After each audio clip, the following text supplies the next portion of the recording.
Good evening. Hi, everyone. Sorry to stop the conversation. I'm Sarah Whiting. I'm the Dean of the Graduate School of Design, and I welcome you to this very special event, which opens our spring 2025 programming. A quick reminder, as you see on the screen, we have live captioning available this evening for our virtual audience. Just enable the captions by clicking the closed caption signal on the bottom of your live stream window. And for our in-person audience, you can use that QR code and get live captioning on your phone or on whatever device you have, or please visit our AV booth if you have any questions or need assistance. Tonight's event is generously supported by the Melissa Case and Jonathan Dorfman Fund, which helps to promote and elevate art and design on Harvard's campus. So one of Melissa and John's aims in giving us this funding was to enable the GSD to expand our reach in two ways: by broadcasting our work out into the world, sort of getting out of Gund Hall, reaching out, and by bringing a broader audience here into Gund Hall. So tonight's collaborative event does both. I can see new faces in our audience. I encourage you all to come back again and again now that you know our building is not scary to come into. In fact, I encourage you to come back next week. We have two more events taking place here in Piper Auditorium. On Monday at 6:30, the Senegalese philosopher Souleymane Bachir Diagne will deliver the annual Aga Khan program entitled African Art and Universal Museums. This talk will largely be based on Souleymane's new book, Universaliser l'humanité par les voies de l'humanité, which is coming out soon in English, you'll be happy to know, probably called Universalism. On Thursday, February 6th, also at 6:30, please join us for a panel discussion kicking off the 5th Annual Mayor's Institute on City Design, the Just City Mayoral Fellowship. Mayors from Salisbury, Maryland, Pensacola, Florida, and Boston Mayor Wu's Chief of Staff will join architect Katie Swenson to discuss strategies for how planning and design can be used to address racial, social, and environmental injustices in our cities. For more information and to see the entire semester's offerings, please visit the GSD's website. So on to tonight's event. I've heard a lot of comments about the Envisioning Cluny exhibition out there in the Druker Gallery. Is the GSD giving up on modernism? Will we replace our computers with parchment and quills? The surprise at this exhibition has probably only been magnified by the exhibition 2 years ago that was devoted to John Andrews, who's the architect of the very building we're in, Gund Hall, on the occasion of this building's 50th birthday. So what would John Andrews say? WWJA. Honestly, he'd love it. For the exhibition is about the tools, the mediums that we use to teach architecture and how those mediums change our understanding of buildings. Envisioning is not just the representation of a building, it's how we research architectural history and it's how we design architectural futures. And that's as true today as it was in 1929 when Kenneth Conant commissioned those extraordinary plaster casts outside. He used photography, drawing, collage, and models to research and to teach. Maybe we don't do it today by conducting excavations in three-piece suits and hats, and wedging ourselves into crevices to draw what we see. There's an amazing photo of Conant towards the back of the exhibit that just mesmerizes me and sort of haunts me, I have to admit. But so maybe we don't do that today. But the 3D digital models that were created in 2022 of the plaster casts, which were created in 1929 of the 12th century capitals, demonstrates the work of envisioning is a continuum. The exhibition, which largely centers on Conant's career as an architectural historian here at Harvard, is the work of another architectural historian. Christine Smith is the Robert C. and Marion K. Weinberg Professor of Architectural History here at the GSD. She teaches courses in late antique, medieval, and Italian Renaissance and Baroque architecture. She's the curator of Envisioning Cluny, But talking with Christine, you'll quickly discover that this extraordinary, this detailed, this beautiful, this dense exhibition is a mere side project to her current research, which is a book-length study of the experience of wonder as it relates to architecture. Drawn entirely from the evidence of primary sources from the 5th century BC to the 18th century AD, so you can see she really works on things that keep her working hard. This project that she's doing right now explores changing ideas about what the experience of wonder consists of, what the quality of wonderful building might be, and what the role wonder might play in architecture, or the role wonder in architecture played in human society at different times and different places. Like the topic of how we envision architecture, this is a timeless topic. She knows how to pick them. These are days when we all need to find some wonder in the world, so let me be the first to thank Christine for her truly wondrous exhibition, Envisioning Cluny. Please come to the lectern, Christine, to share with us what wonders you've planned for tonight's celebration.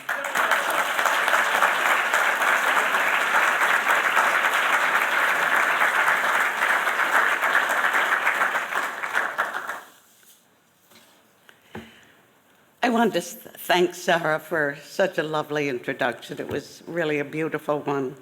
But I also want to thank her for her really magnificent support of the project.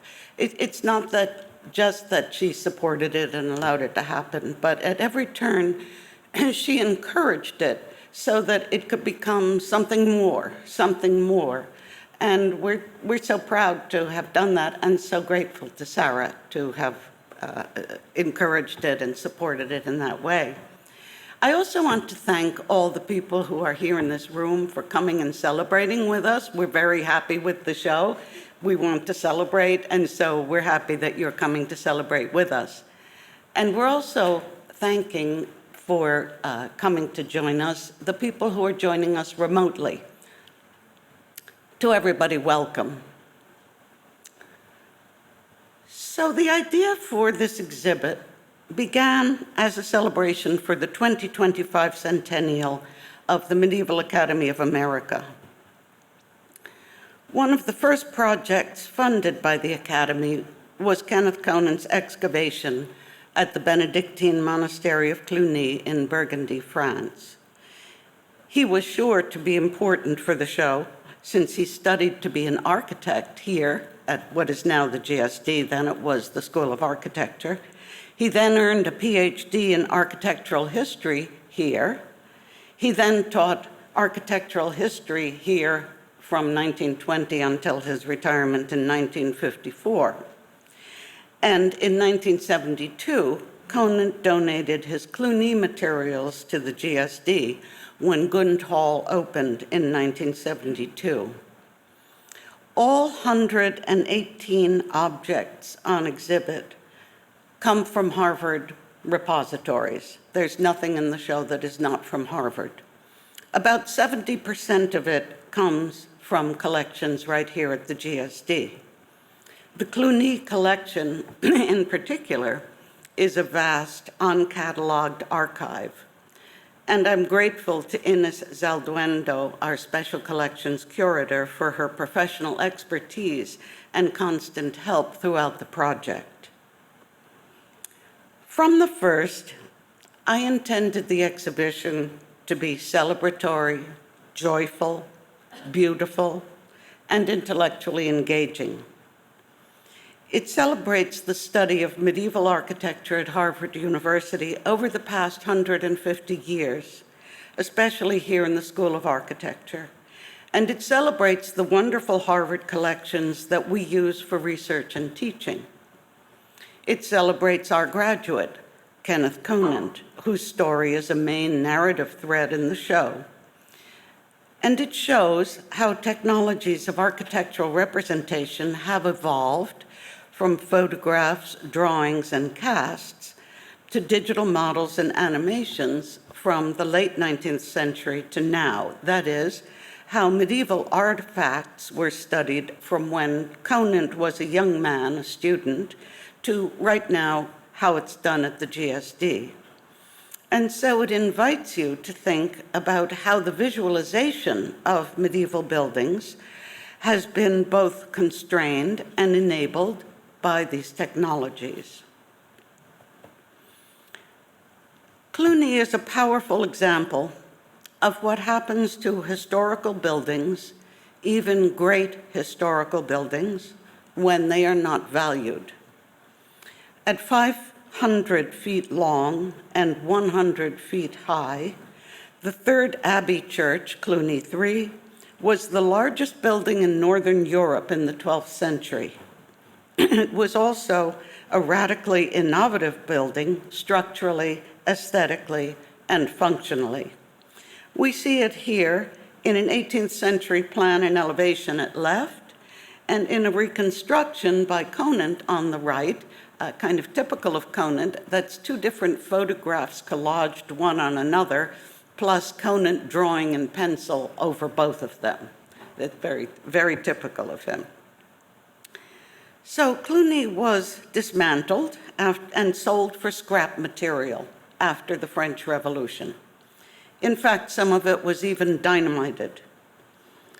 Almost nothing remains of it above ground. The only part that fully stands is this, which is what you're seeing here. Conant reconstructed Cluny visually because he loved great historical buildings. For instance, from the few broken fragments of the West Portal sculpture that had been blown up, Conant reconstructed its majestic, sculpted and painted Majestas Domini tympanum. The banal, the broken, and the inconsequential became again the extraordinary, the amazing, and the beautiful. To say more about representation, I want to give a short tour of the exhibit, especially for those who, joining us remotely, won't otherwise see it. When you come in the main entrance of our building, you're greeted by Kenneth Conant. There he is in the bottom left of the photograph. And you see the reconstruction of the apse hemicycle from Cluny III. This was made for Harvard's Fogg Museum in 1933 to showcase plaster casts of 8 capitals from the apse, which Conant had purchased. You see 2 of these flanking the photo, and these are the stars of our show. As you walk forward and look left down the long space of the gallery, you see the capitals lined up, and on the end wall, another enlarged photo.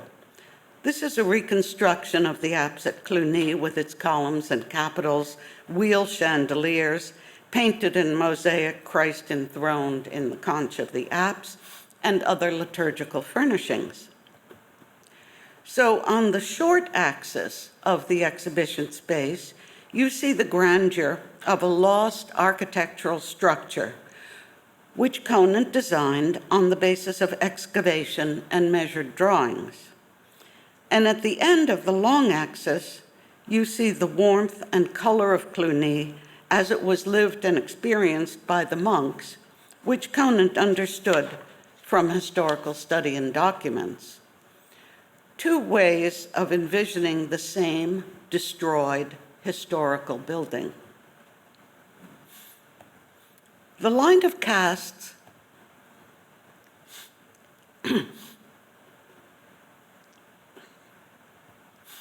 The line of casts down the hall is a spine around which the narrative of the show wraps in 4 sections.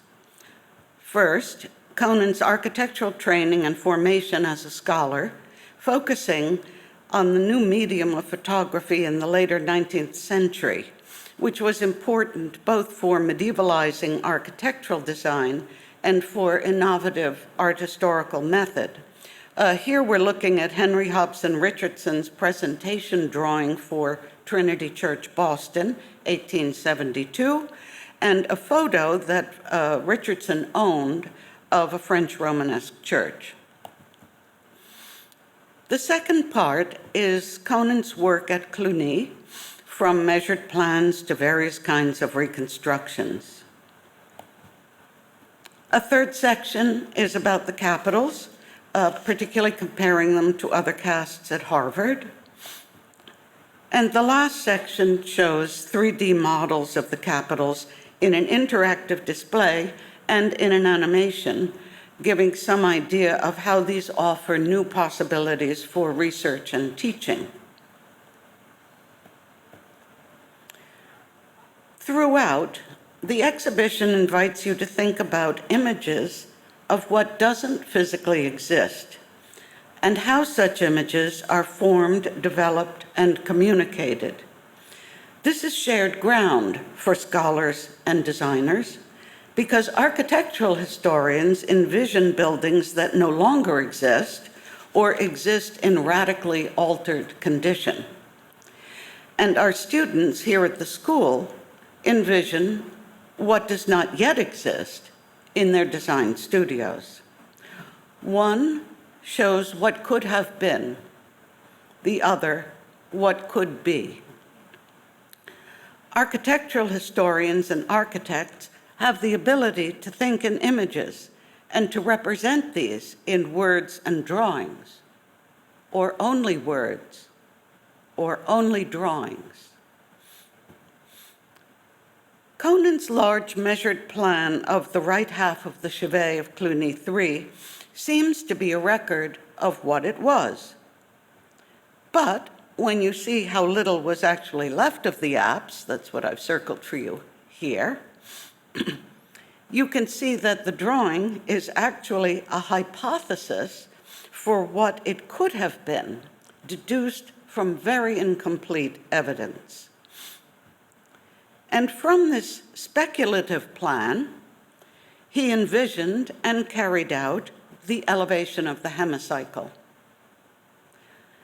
The full-scale reconstruction of the Fogg Museum courtyard was the imagined elevation of the reconstructed plan. The means of representation both enable and constrain what knowledge is shared and how it is interpreted. Perhaps the most remarkable and beautiful of all Conant's inventions is the large colored drawing of the church, seen from the apse and showing the radiating chapels, ambulatory, and presbytery rising from the partial plan. Then, only in elevation, the two transepts with their towers and the towers of the west facade, depicted ever more faintly as they recede in depth. Comparison with a print of almost the same view, which could have given him the idea of showing the church by means of its high volumes, not only reveals the greater clarity and detail of structural explanation in Conant's version, but also its intentionally visionary quality. Envisioning the past entails seeing it so completely and so vividly as to approximate lived personal experience. It has been my purpose to foster something of this immediacy and personal engagement in the exhibition. The spectacular installation created by Dan Borelli and the exhibition team has been essential to achieving this, as have the numerous interactive and digital displays, inventions of colleagues from Harvard Library, Matthew Cook, and Clayton Scoble. Yet perhaps something even more can be done. To what Cluny 3 looked like in the 12th century, we can add how it sounded. To do that, I call on my friend and colleague, Thomas Forrest Kelly. Tom is Morton B. Knaffel Professor of Music Emeritus. His scholarly work is based on medieval music and liturgy, but unlike some of his colleagues, he enjoys putting things into practice. He has a sideline in studying the performance of music and has worked with our guests, Blue Heron, and with other distinguished ensembles to try to recreate the sounds of spaces and events from distant times and places. This exhibition gives him and us a wonderful opportunity to listen to Cluny. Tom. Well, thank you, Cluny.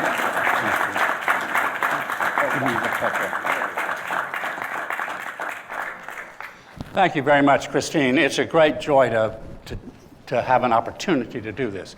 If we wanted to do for Cluny in sound what Kenneth Conant did in visual things, it would be close to impossible. But this is one of the only surviving music manuscripts from Cluny, despite how enormously influential Cluny was all over Europe and how many daughter houses and related houses there were.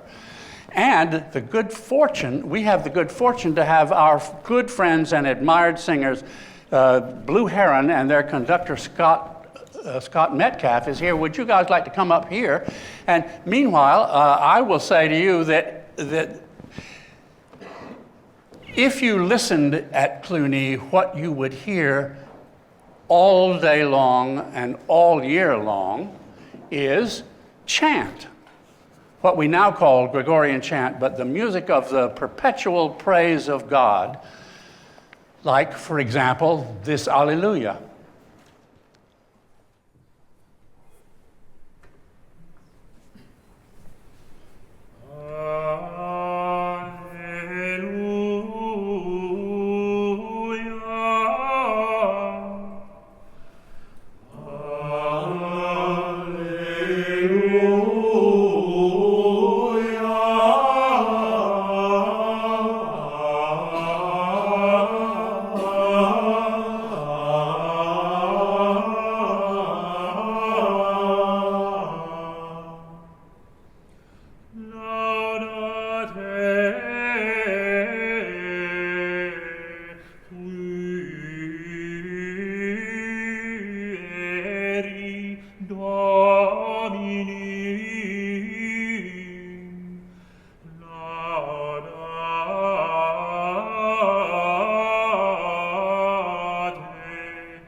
As Christine said, it's an enormous building of which almost nothing survives. If you travel to Cluny now, it's remarkable to see a little village with enormous things sticking up here and there. It makes you think of all sorts of things. But Mr. Conant thought about it in terms of what it was at its peak. And as you've seen already, these wonderful 8 capitals on the tops of the columns in the apse are particularly fascinating to musicians because 2 of those columns have sculptures on 4 sides, 4 on one, 4 on another, illustrating the 8 modes of music. You can go see them outside when you want to. Here's one of them. And for each mode, there's a picture of a figure. There's a figure in the middle doing something, very often something that appears to be musical with something that appears to be a musical instrument, with a Latin hexameter written around the outside describing the 8 modes. These are the 4 Latin verses, and you'll notice that each one has the word first or second or third or fourth to let you know what mode it is. Some appear to be talking about maybe what mood this mode represents or something like that. Others don't. And it's not clear, it is clear that medieval people did not agree on exactly what the first mode means, but they knew exactly what it was. And we're gonna do a little music theory here, whether you like it or not. Musicians did not learn these things. These were probably invented for Cluny. Musicians learned another set of 8 little songs. These are the words of those 8 little songs. Each of the songs is in a different mode to get you to understand how the mode works, and each of them has a word in it that tells you what mode you're singing about. And they're borrowed from the Bible. So the first is seek ye first the kingdom of God. That's what the first, and the second is like unto it, as Jesus says about the second commandment, and so on. Find a quotation from the Bible somewhere that has 1, 2, 3, 4, 5, 6, 7, 8. And then make a little melody to go with it. So for each mode, there is also a little quick thing that they thought was derived from the Greek Byzantine church, something that nonsense syllables sort of in Greek, like noeaneane. Each mode has one of these funny kinds of things with a little bit of melody that you can learn. Or you can do the Latin version, primum querite regnum, first, seek ye first. And each of them comes with a little melodic flourish at the end.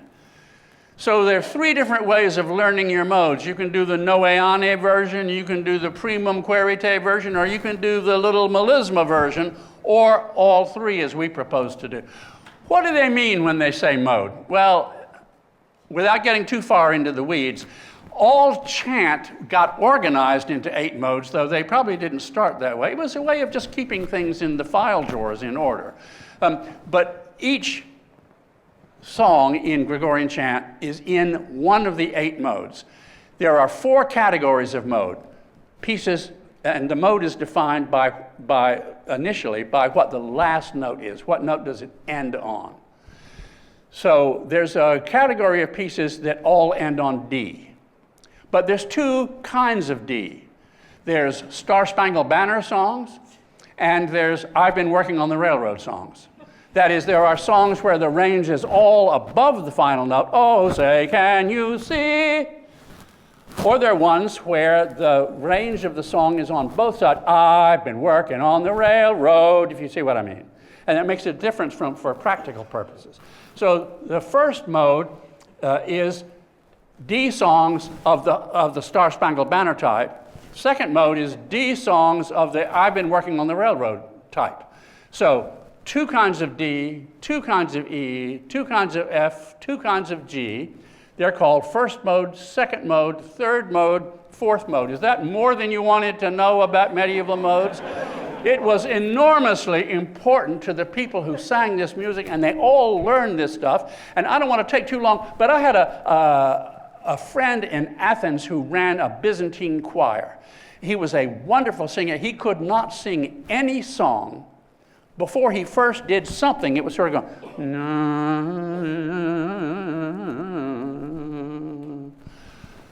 and then he would sing the song. And I think he was singing No Na Noeane or something to get himself into the right place.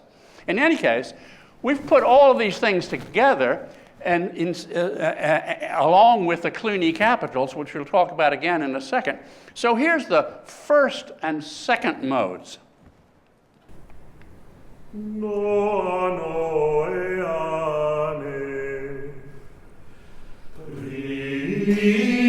cerite regnum Dei.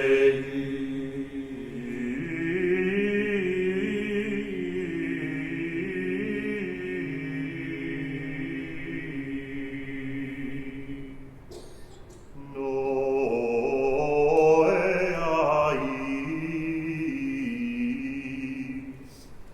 secundum adem similes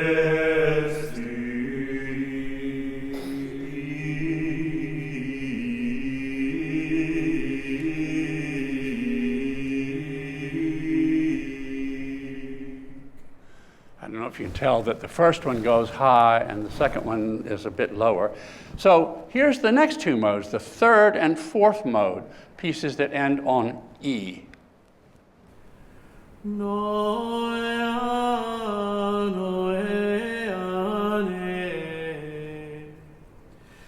Tertia dies est odec facta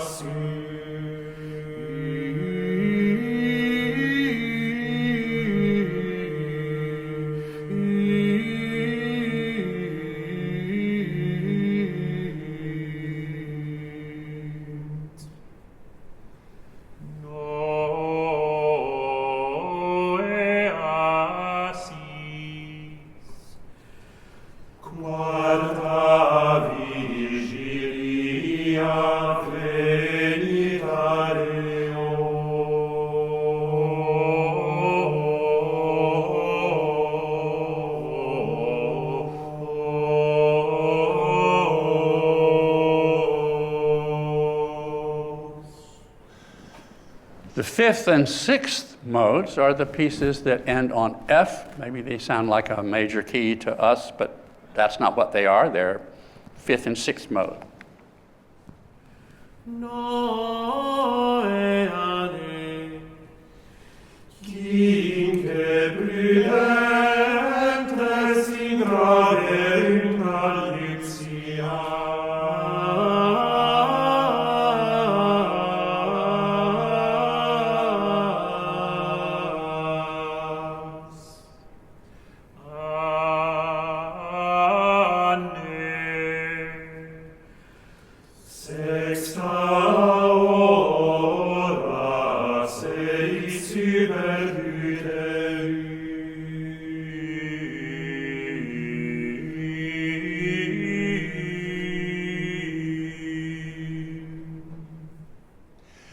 And the seventh and eighth modes, the highest, are the ones that end on G.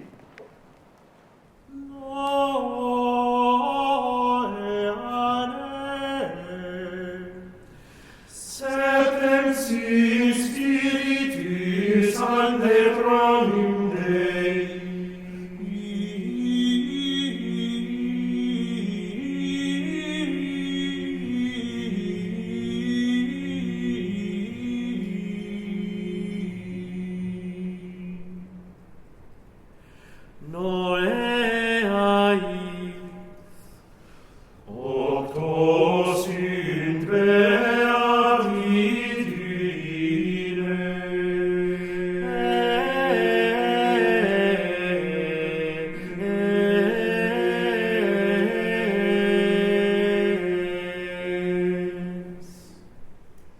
You would know all that by heart if you were a real monk of Cluny. And it would mean a lot to you and help you orient your singing, as each piece that you sing is one of those eight modes. You will have noticed too that for some of the modes, one of the columns is unfortunately in pretty bad shape, and those dark figures are recreations of something we have no idea what they originally were. But the other column has things that appear to be musical, characters playing musical instruments or doing something. And a question might be, do those represent things that everybody would recognize as this instrument is a first mode instrument and this one is not? One of the ways of asking about that is looking at other places where there are pictures of modes. There are not many, but there are a couple of manuscripts that at the end of them have lists of pieces by mode, and they illustrate each mode as well as showing the no, no, no, no, no, and the various other kinds. Here's the first mode as shown by one of these manuscripts, and here's the first mode as shown by the other manuscript. I'm sorry about the fuzziness. It's in the British Library, and they're having trouble, as you know. But they are not the same instrument. I don't know what the one on the left is, but that kind of instrument exists in many good representations in the Middle Ages. This badly drawn harp, you don't put the strings on a harp that way, if that's what it is. There's the first mode, and there's the first mode from Cluny, yet another kind of instrument, very different kind of instrument, but perfectly plausible instrument, it appears to be. And here's the second mode, from these other two manuscripts. I don't know what the person with measles on the left is doing. Scott suggests that the instrument is an ear trumpet. And on the right, another perfectly plausible stringed instrument, but far from being the same instrument or the same kind of affect at all. And here's the same mode at Cluny. There's something. Is it a small symbol? It's not clear what the other hand has, but I think the two things are connected by a cord that goes down between the legs. You'll see another representation of whatever that is in a minute. And here's mode 3 in the other two manuscripts. Is that a punch bowl? Is that a bunch of different holes to blow in like a panpipes? I don't know what that is on the left. And that is probably not a musical instrument on the right. So we're representing dance or motion or air. I don't know, but it's not the same thing. And here's the same thing in Cluny. A funny kind of harp guitar thingy-dingy. I don't know what it is, but some kind of a harp that appears to be plucked. Here's mode 4.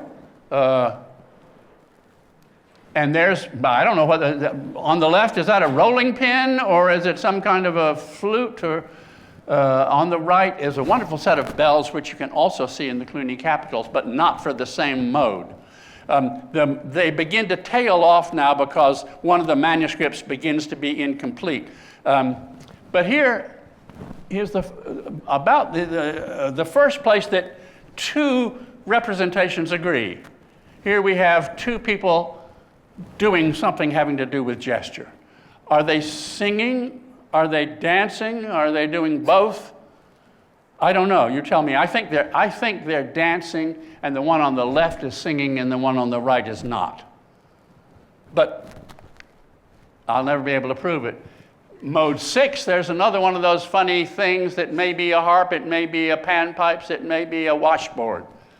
Here's some kind of a horn, and what the other thing is, whether it's a musical instrument or not, I can't tell you.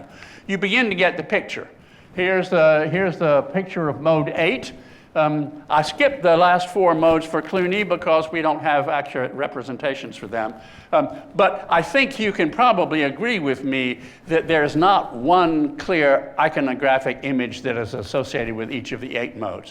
What does seem to be clear is that they have to do with sound, they have to do with music, and they have to do with motion, the motion of dance and the motion of air in singing. And here, not from one of these manuscripts, not connected with the mode, is the other half of whatever that thing is that the character on the Cluny capital is holding. What do you do with those things? I don't know, but I'll bet you hit them together. Do you think? Do you think they're like a bell? I don't know. Anyway, that's the story of the modes, but all musicians know these tunes or know about them, and they all know about the 8 modes, and this is, I don't know what was in the rest of the hemicycle or where the modal capitals stood. I don't know. Does anybody know where they were? Yeah, there's some agreement they were They were on one end. Yeah. It'd be lovely to see what the rest of them there were. But anyway, they were placed in the place where the music happens, and this is what the music is. One of the things Cluny did that other places didn't do was sing sequences 2 ways. I'm sure you'll know exactly what I mean by that. Everybody sang sequences. Sequences are those poems that you sing after the Alleluia, a sort of a late medieval creation, but they're wonderfully long with lots of repeated music. Cluny, almost uniquely in the Western world, sang sequences 2 ways. Some days, particular feast days, they sang without any words. They just sang it on the letter, on the sound ah. And on other days, they sang not the same sequence. They sang them with the words. So some days were without, some days were with. Almost every other place in Western Christendom either did it this way or that way, but not both. But we know exactly what they did from this manuscript and from a book of directions about how to sing what, when, that we have from Cluny. So we'd like you to hear that. Here, I'm sure you can see right there in the middle is the sequence Ecce Pulchra, which was sung at a particular day, a particular feast day at Cluny in the following way.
I expect you get the idea.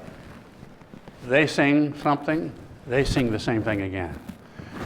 But there's more to it than that, because you hear the wonderful little internal repetitions and the repetitions of music from the previous pair to the next pair, and they get to be, for me, very beautiful melodies.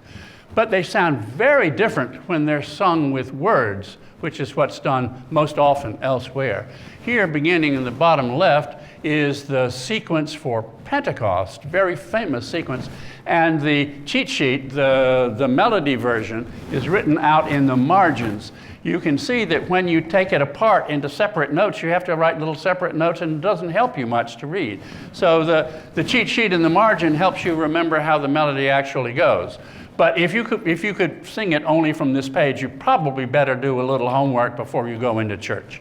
So here's the Pentecost sequence, Sancti Spiritus ad sit nobis gratia.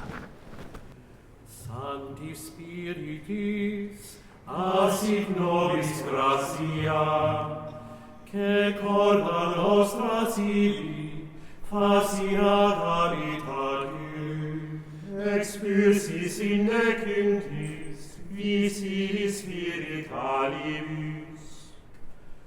Spiritus salve, illustrator hominum, horridas nostre mentis pura tenebras. Amator sancte sensatorum semper cogitatum, infunde unctionem tuam, clemens nostris sensibus. Tu purificator omnium, flagitiorum spiritus, purifica nostri oculum, interioris hominis. Ut fidelis supremus genitor, posita nobis, minde cordis, nem solis serere, possunt oculi. Prophetas tu inspirasti, ut preconia Christi presinuis et inclita, apostolus confortasti, uti tropheum Christi per totum mundum verent.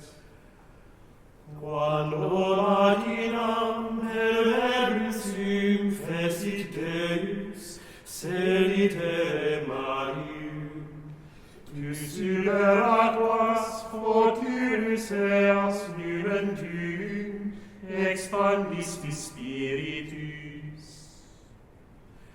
Tu animabus vivificandis, aquas fecundas, tu aspirando da aspiratales, esse homines. Tu divisum per linguas mundum egritus, ad unasi homine, idolatras, ad cultum Dei revocant, magistrorum optime. Ergo nos supplicantes tibi, exaudi propitius Sancte Spiritus, sine compresses omnes casse, credentur et indignum Dei auribus. Tu qui omnium seculorum sanctos, tu in uninis docuisti instinctu, amplectendo spiritus. Ipse odie apostolos Christi, dolans minere insolito et cunctis, inauditos seculis. Nunc diem gloriosum fecisti.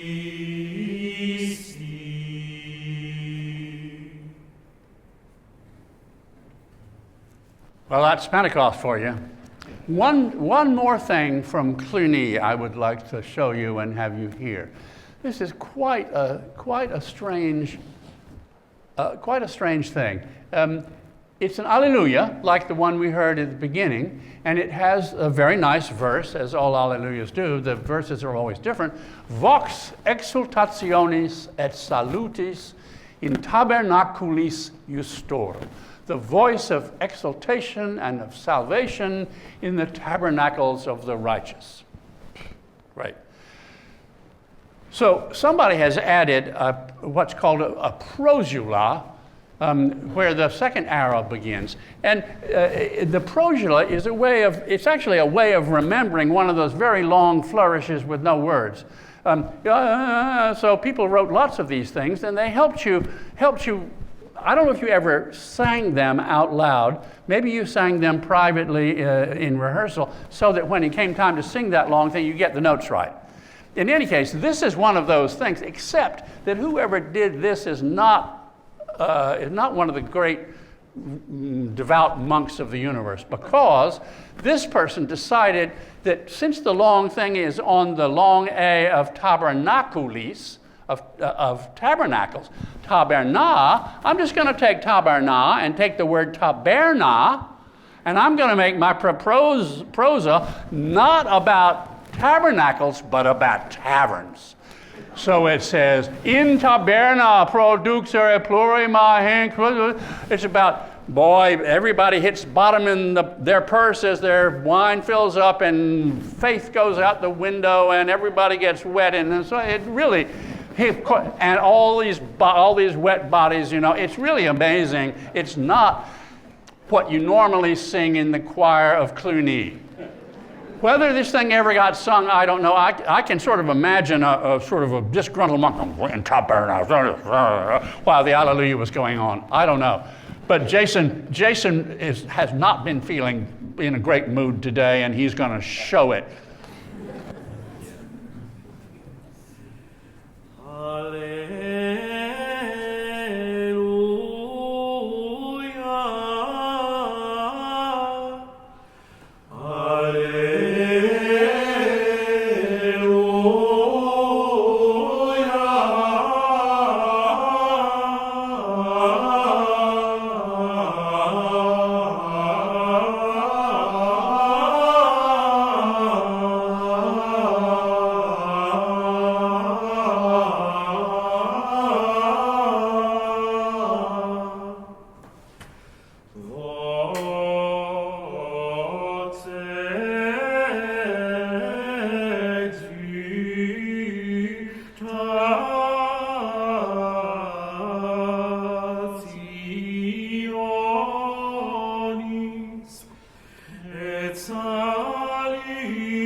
I should say that that piece is not written in the main part of the book.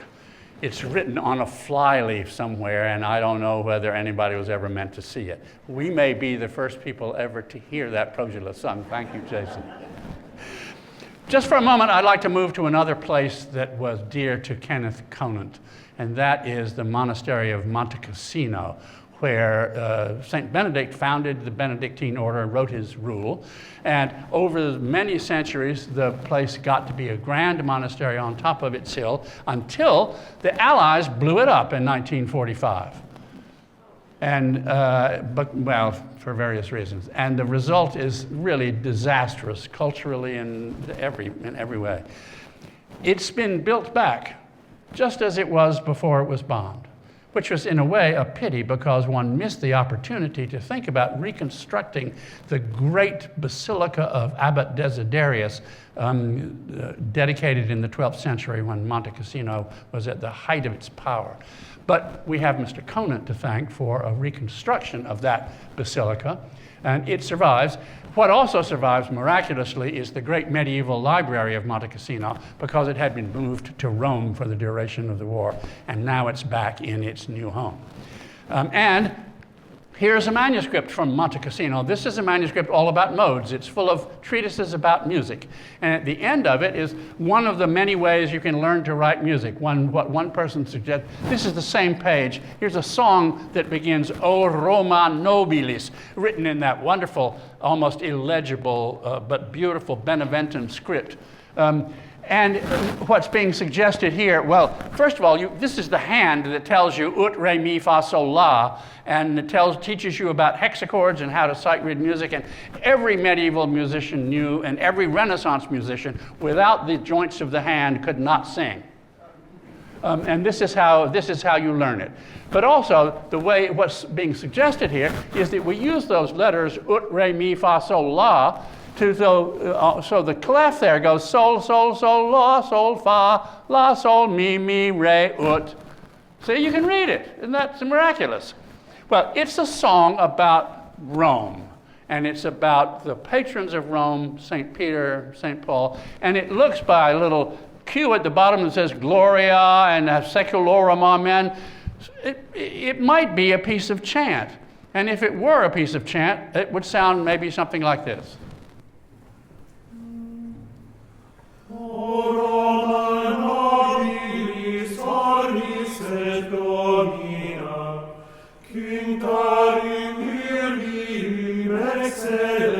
Excellentissima, Roseum martyrim sanguine rudea, albis et liliis virginim candida, salutem missimus, filii omnia, te benedissimus, salve per saecula. On the other hand, the strong rhythm of the meter, O Roma nobilis, and that sort of thing, might suggest that this would be a good song to sing on your pilgrimage to Rome. We're on our way to Rome. This is a holy year, you know. The holy doors are open. This would be a good year for us all to go to Rome. Rome, St. Peter, St. Paul. We might sing it marching along together.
Well, that would not be heard at Cluny, I think.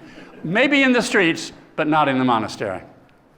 I'd like us to conclude with something that has nothing to do with Kenneth Conant, has nothing to do with Cluny or with Monte Cassino. It's just very beautiful music sung by the great singers of Blue Heron, a piece from the beautiful Chigi Codex now in the Vatican that is a great repository of the polyphonic music of the 15th century.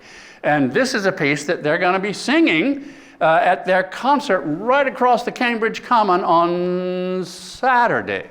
And there may be room for you if you want to go. But anyway, this is a piece by Heinrich Isaac, a piece for many voices, as you can see in here, and I'm sure you'll be able to follow along with the music. It's about angels and archangels.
Wow.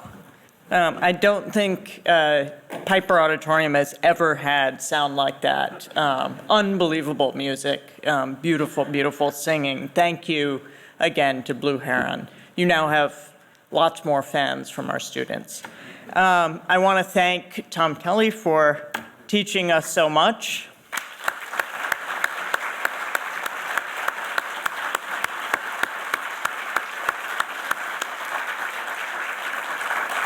I want to thank Christine again for the exhibit, for all the knowledge, and for having the idea to bring Tom here to do this, which at first we thought was a crazy idea, and now we realize wasn't. Know it. Now we know it. I invite everyone to the porticos for a reception to raise a glass for this magnificent evening. Thank you very much.